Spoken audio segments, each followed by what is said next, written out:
ഇന്ന് സംഭവിച്ചതിലേക്ക് വിശദമായി. പകർച്ചവ്യാധി ഭീഷണിക്കിടെ തലസ്ഥാനത്ത് കോളറ സ്ഥിരീകരിച്ചു. നെയ്യാറ്റിൻകര കാരുണ്യ ഹോസ്റ്റലിലെ അന്തേവാസിയായ 10 വയസ്സുകാരനാണ് കോളറ സ്ഥിരീകരിച്ചത്. ഹോസ്റ്റലിലെ 12 പേർ രോഗലക്ഷണങ്ങളോടെ ചികിത്സയിലാണ്. എറണാകുളത്ത് ഡെങ്കി കേസുകൾ കുത്തനെ കൂടി. നെയ്യാറ്റിൻകര കാരുണ്യ ഭിന്നശേഷി ഹോസ്റ്റൽ അന്തേവാസി അനു വയറിളക്കം ബാധിച്ച് മരിച്ചിരുന്നു. തുടർന്നാണ് ഇതേ ഹോസ്റ്റലിലുള്ള 12 പേർ മെഡിക്കൽ കോളേജിൽ ചികിത്സ തേടിയത്.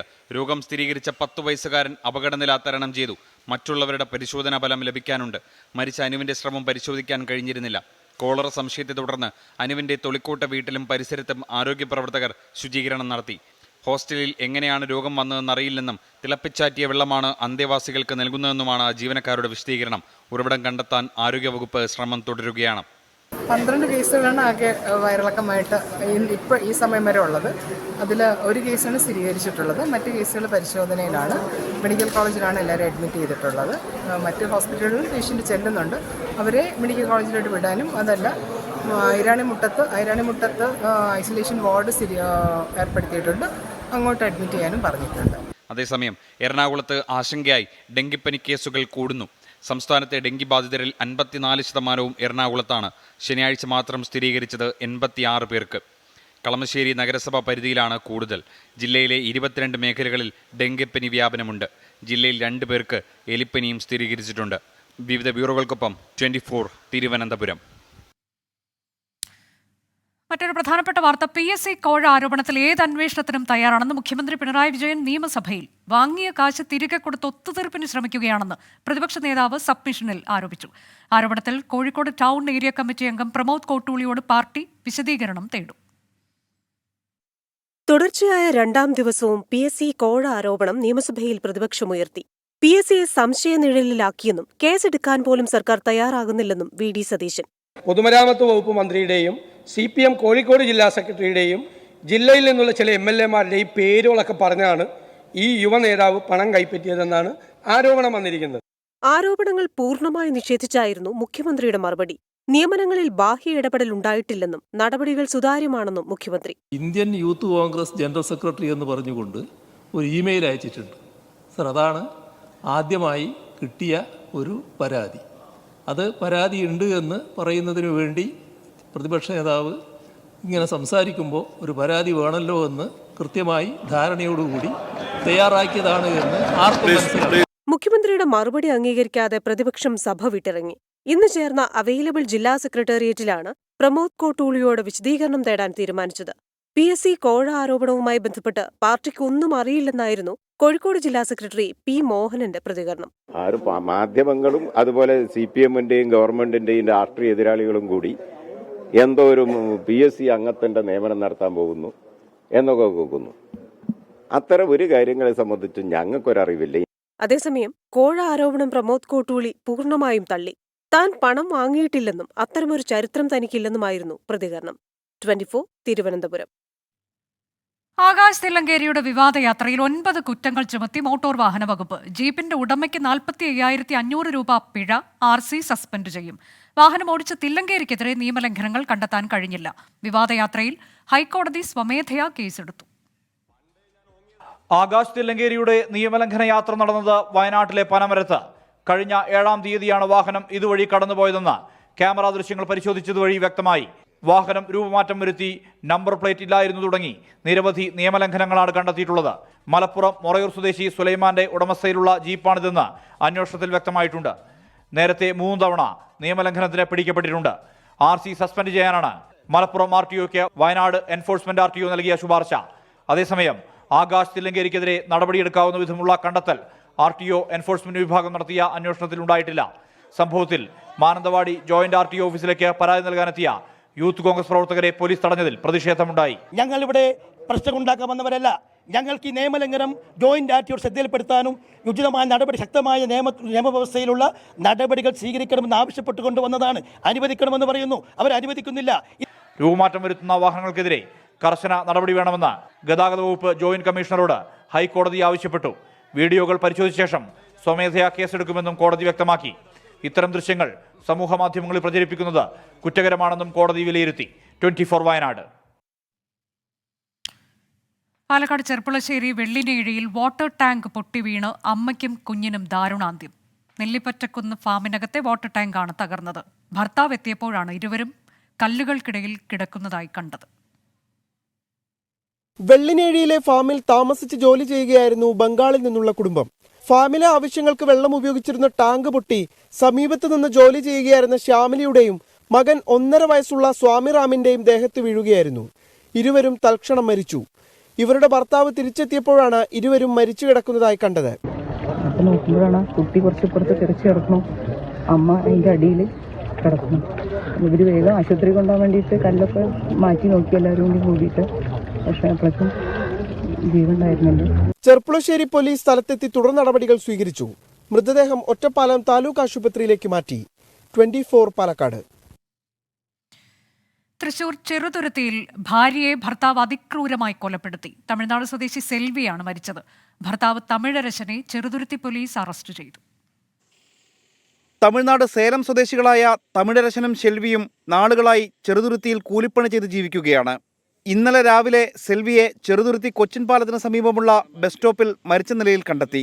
പോസ്റ്റ്മോർട്ടം റിപ്പോർട്ടിലാണ് ക്രൂരമായ കൊലപാതകത്തിന്റെ ചുരുളഴിഞ്ഞത്. സെൽവിയുടെ സ്വകാര്യ ഭാഗത്ത് മരക്കമ്പ് കയറ്റിയത് മൂലമുണ്ടായ ആന്തരിക രക്തസ്രാവമാണ് മരണകാരണമെന്ന് പോസ്റ്റ്മോർട്ടത്തിൽ കണ്ടെത്തി. മദ്യലഹരിയിലാണ് കൃത്യം ചെയ്തതെന്ന് പ്രതി ചോദ്യം ചെയ്യലിൽ സമ്മതിച്ചു. 24 തൃശൂർ.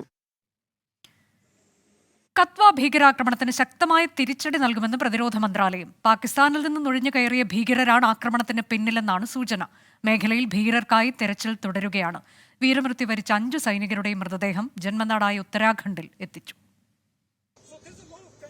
കത്വയിലെ ബദ്നോട്ട ഗ്രാമത്തിൽ 5 സൈനികർ വീരമൃത്യു വരിക്കാൻ ഇടയാക്കിയ ഭീകരാക്രമണത്തിനായി ഉപയോഗിച്ചത് അമേരിക്കൻ നിർമ്മിത അത്യാധുനിക ആയുധങ്ങളാണെന്നാണ് പ്രാഥമിക പരിശോധനയിൽ കണ്ടെത്തിയത്. അടുത്തിടെ പാകിസ്ഥാനിൽ നിന്നും നുഴഞ്ഞുകയറിയ ഭീകരരാണ് ആക്രമണത്തിന് പിന്നിലെന്നാണ് നിഗമനം.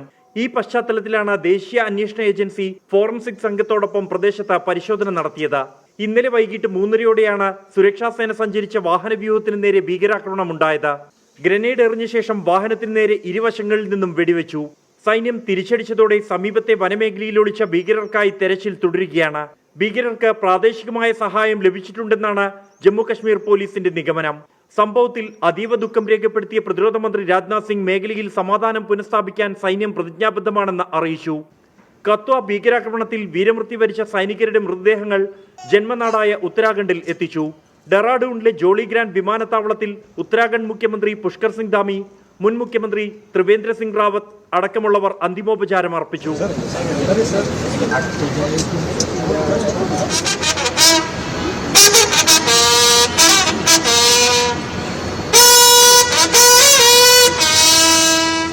പഠാൻകോട്ട് സൈനികാശുപത്രിയിൽ പരിക്കേറ്റ് ചികിത്സയിലുള്ള 5 സൈനികർ അപകടനില തരണം ചെയ്തതായി സൈനിക വൃത്തങ്ങൾ അറിയിച്ചു. 24 ഡൽഹി. ഈ വർഷവും കേരളീയം പരിപാടി നടത്താൻ സർക്കാർ. സംഘാടക സമിതി യോഗം കഴിഞ്ഞ ദിവസം മുഖ്യമന്ത്രിയുടെ അധ്യക്ഷതയിൽ ചേർന്നു. സ്പോൺസർഷിപ്പിലൂടെ തുക കണ്ടെത്താൻ വിവിധ വകുപ്പുകൾക്ക് മുഖ്യമന്ത്രി നിർദ്ദേശം നൽകി. ഈ വർഷം കേരളീയം പരിപാടി നടത്താൻ സർക്കാർ തീരുമാനിച്ചിരുന്നു. ഇതിനായി ബജറ്റിൽ 10 കോടി 10 ലക്ഷം രൂപ നീക്കിവെക്കുകയും ചെയ്തു. കേരളീയം നടത്തുന്നതിനുള്ള സംഘാടക സമിതി യോഗം കഴിഞ്ഞ ദിവസം മുഖ്യമന്ത്രിയുടെ അധ്യക്ഷതയിൽ ചേർന്നു. ഡിസംബറിൽ കേരളീയം നടത്താനാണ് ആലോചന. സ്പോൺസർഷിപ്പിലൂടെ ഇതിനുള്ള തുക കണ്ടെത്താനാണ് മുഖ്യമന്ത്രി വകുപ്പുകളോട് നിർദ്ദേശിച്ചത്. കേരളത്തിൻ്റെ നേട്ടങ്ങൾ സത്യസന്ധമായി അവതരിപ്പിക്കുന്ന ലക്ഷ്യത്തോടെയാണ് കേരളീയം നടത്തുന്നത്. ഡൽഹി അന്താരാഷ്ട്ര വ്യാപാരമേളയുടെ മാതൃകയിൽ വ്യവസായ വാണിജ്യ പ്രദർശനങ്ങൾ കൂടി ഇത്തവണ സംഘടിപ്പിക്കാൻ ആലോചനയുണ്ട്. കഴിഞ്ഞ തവണ കേരളീയത്തിനെതിരെ രൂക്ഷ വിമർശനമാണ് പ്രതിപക്ഷത്തിൻ്റെ ഭാഗത്തു നിന്നുണ്ടായത്. രൂക്ഷമായ സാമ്പത്തിക പ്രതിസന്ധിയിലൂടെ കടന്നു പോകുമ്പോൾ സർക്കാർ ധൂർത്ത് നടത്തുകയാണെന്നായിരുന്നു ആരോപണം. സ്പോൺസർഷിപ്പിന്റെ മറവിൽ വൻതോതിലുള്ള പിരിവാണ് നടന്നതെന്നും ആരോപണം ഉയർന്നിരുന്നു. 24 തിരുവനന്തപുരം. വീണ്ടും ഇന്ന് സംഭവിച്ചതിലേക്ക്. ഹാത്രസ് ദുരന്തത്തിൽ തഹസിൽദാർ ഉൾപ്പെടെ 6 ഉദ്യോഗസ്ഥർക്ക് സസ്പെൻഷൻ. ഉദ്യോഗസ്ഥരുടെ ഭാഗത്തു നിന്ന് വീഴ്ചയുണ്ടായി എന്നാണ് കണ്ടെത്തൽ. തിക്കും തിരക്കുമാണ് അപകടത്തിന് കാരണമെന്നും റിപ്പോർട്ടിൽ പരാമർശമുണ്ട്.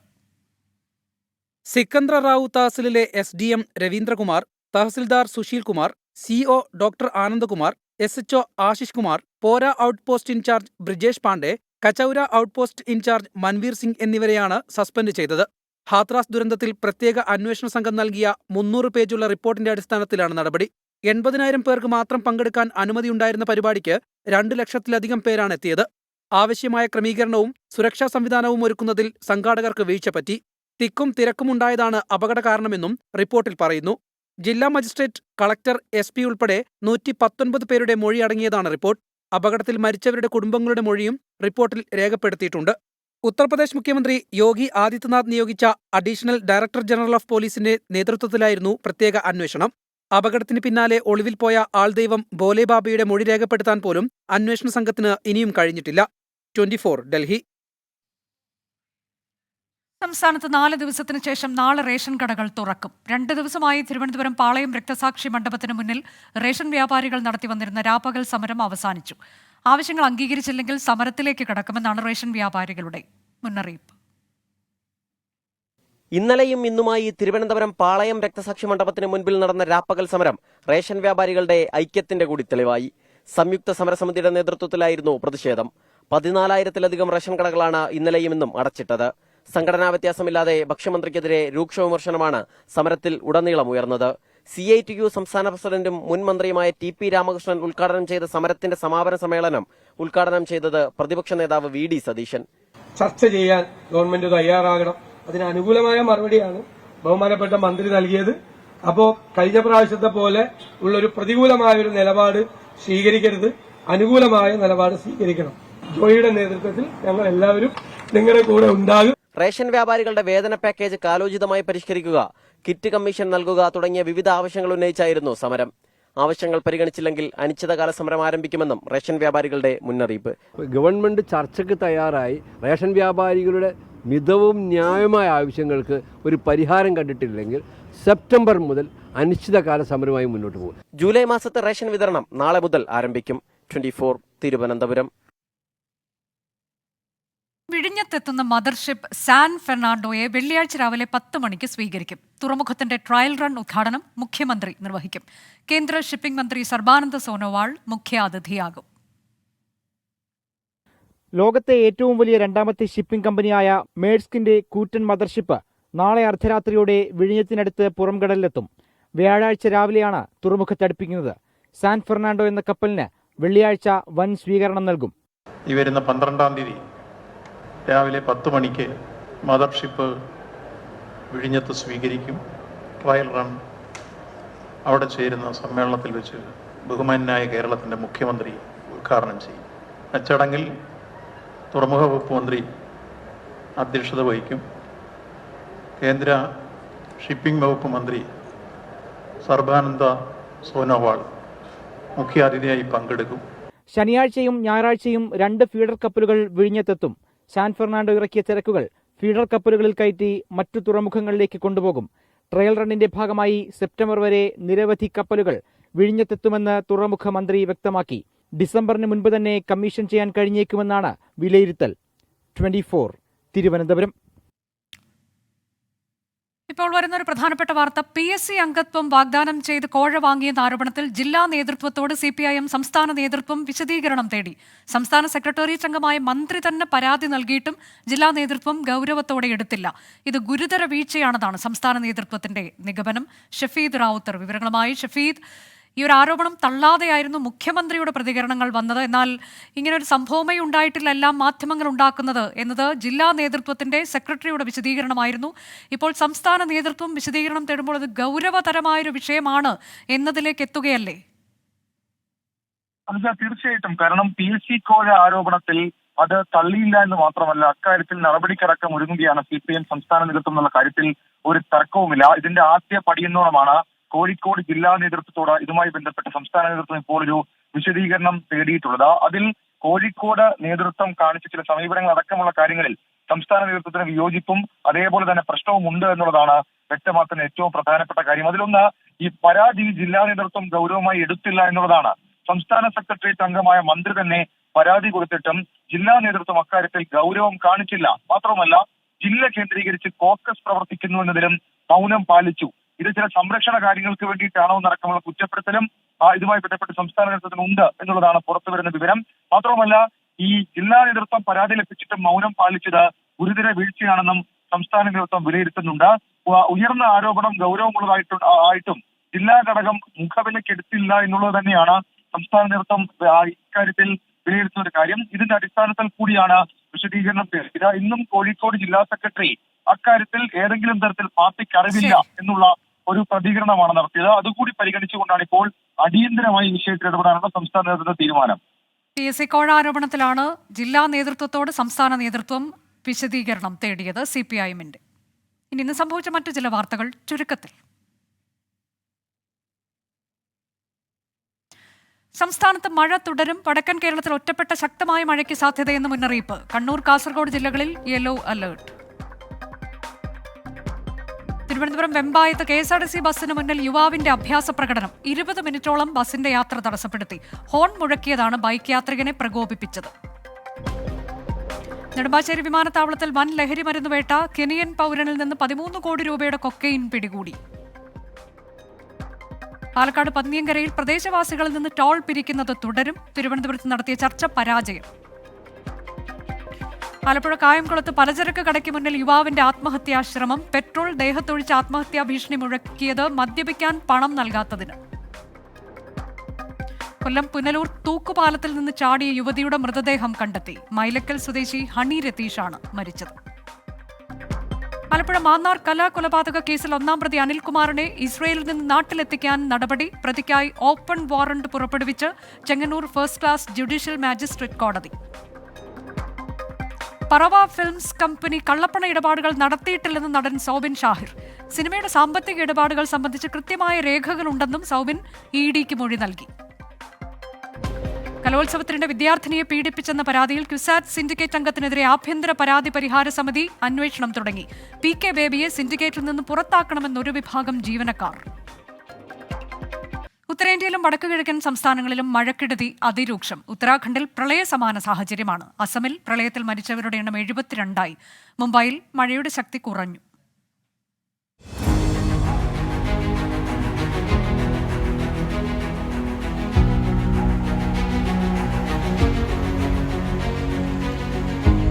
പ്രളയക്കെടുതി കൂടുതൽ സംസ്ഥാനങ്ങളിലേക്ക് വ്യാപിക്കുകയാണ്. മൺസൂൺ കാലത്ത് വൻ ദുരന്തങ്ങൾ സംഭവിക്കാറുള്ള ഉത്തരാഖണ്ഡിൽ നിന്ന് പുറത്തുവരുന്ന ദൃശ്യങ്ങൾ ആശങ്കാജനകം. അസമിൽ 18 ലക്ഷത്തിലധികം ജനങ്ങളാണ് പ്രളയക്കെടുതിയിൽ ദുരിതത്തിലായത്. ബ്രഹ്മപുത്ര ഉൾപ്പെടെ 9 നദികൾ കരകവിഞ്ഞൊഴുകുന്നു. 245 ദുരിതാശ്വാസ ക്യാമ്പുകളിലായി 48,000-ത്തിലധികം പേർ അസമിൽ അഭയം തേടി. കാസിരംഗ നാഷണൽ പാർക്കിലെ 137 മൃഗങ്ങൾ വെള്ളപ്പൊക്കത്തിൽ ചത്തു. അസമിലുടനീളം 49,000-ത്തിലധികം ഹെക്ടർ കൃഷിയിടം നശിച്ചു. റെയിൽ, വ്യോമ ഗതാഗതം സാധാരണ നിലയിലേക്കായി. എന്നാൽ പലയിടത്തും വെള്ളക്കെട്ട് ഇപ്പോഴുമുണ്ട്. മുംബൈക്ക് പുറമെ മഹാരാഷ്ട്രയിലെ റായ്ഗഡ്, സിന്ധുദുർഗ്, രത്നഗിരി എന്നീ ജില്ലകളിലും ഇന്ന് റെഡ് അലർട്ടാണ്. ഈ ജില്ലകളിൽ വിദ്യാലയങ്ങൾക്ക് അവധി പ്രഖ്യാപിച്ചു. കർണാടകയിലെ ദക്ഷിണ കന്നഡയിൽ റെഡ് അലർട്ടുണ്ട്. ബംഗളൂരു അടക്കം നഗരങ്ങളിൽ ശക്തമായ മഴ മുന്നറിയിപ്പ് നിലനിൽക്കുകയാണ്. ഇപ്പോഴത്തെ ഗുരുതര സാഹചര്യം പെട്ടെന്ന് മാറാനിടയില്ലെന്നാണ് കാലാവസ്ഥാ പ്രവചനങ്ങൾ നൽകുന്ന സൂചന. അതുകൊണ്ട് അതീവ ജാഗ്രത തുടരുകയാണ് ഉത്തരേന്ത്യൻ സംസ്ഥാനങ്ങൾ. വിവിധ ബ്യൂറോകൾക്കൊപ്പം മുംബൈയിൽ നിന്നും ശ്രീനാഥ് ചന്ദ്രൻ, 24. യൂറോ കപ്പ് സെമി പോരാട്ടങ്ങൾക്ക് ഇന്ന് തുടക്കം. രാത്രി 12:30 നടക്കുന്ന 1-ാം സെമിയിൽ സ്പെയിൻ ഫ്രാൻസിനെ നേരിടും. 4 തവണ ചാമ്പ്യന്മാരായ സ്പെയിൻ, 2 തവണ കിരീടം നേടിയ ഫ്രാൻസ്. ഒരു വശത്ത് Lamine Yamal, Nico Williams, Alvaro Morata, Rodri. മറുവശത്ത് Kylian Mbappe, Antoine Griezmann, N'Golo Kante, Camavinga. ജർമ്മനിയിലെ അലയൻസ് അരീന മൈതാനത്തെ പച്ചപ്പുല്ലിനെ തീപിടിപ്പിക്കും പോരാട്ടമാണ് യൂറോ കപ്പിന്റെ 1-ാം സെമി. ഇത്തവണത്തെ യൂറോയിൽ സമ്പൂർണ്ണ ജയമുള്ള ഒരേയൊരു ടീമാണ് സ്പെയിൻ. ക്വാർട്ടറിൽ ആതിഥേയരായ ജർമ്മനിയെ വീഴ്ത്തിയതിന്റെ ആത്മവിശ്വാസവും സ്പാനിഷ് അർമാഡകൾക്കുണ്ട്. എന്നാൽ മധ്യനിര നിയന്ത്രിച്ചിരുന്ന പെഡ്രി പരിക്കേറ്റ് പുറത്തായത് ക്ഷീണമാകും. ഫ്രാൻസ് അവസാന 4ലേക്ക് എത്തിയത് തപ്പിത്തടഞ്ഞായിരുന്നു. 5 മത്സരങ്ങളിൽ ഓപ്പൺ പ്ലേയിൽ നിന്ന് ഇതുവരെ ഒറ്റ ഗോൾ പോലും നേടാനായിട്ടില്ല ഫ്രാൻസിന്റെ പേരുകേട്ട മുൻനിരയ്ക്ക്. 2 തവണ സെൽഫ് ഗോളിൽ ജയിച്ചപ്പോൾ ക്വാർട്ടർ കടന്നത് പോർച്ചുഗലിനെ പെനാൽറ്റി ഷൂട്ടൌട്ടിൽ തോൽപ്പിച്ച്. 1984-ൽ ആദ്യമായി യൂറോ കപ്പ് നേടിയതും 2021-ൽ നേഷൻസ് ലീഗ് കിരീടം നേടിയതും സ്പെയിനെ തോൽപ്പിച്ചെന്ന ചരിത്രം ഫ്രാൻസിന് ആത്മവിശ്വാസം നൽകും. എന്നാൽ നേർക്കുനേർ കണക്കുകളിലെ മുൻതൂക്കവും സമീപകാല ഫോമിലും സ്പെയിൻ പ്രതീക്ഷ വയ്ക്കുന്നു. Sports desk, 24. ഇന്ന് സംഭവിച്ചത് അവസാനിക്കുന്നു.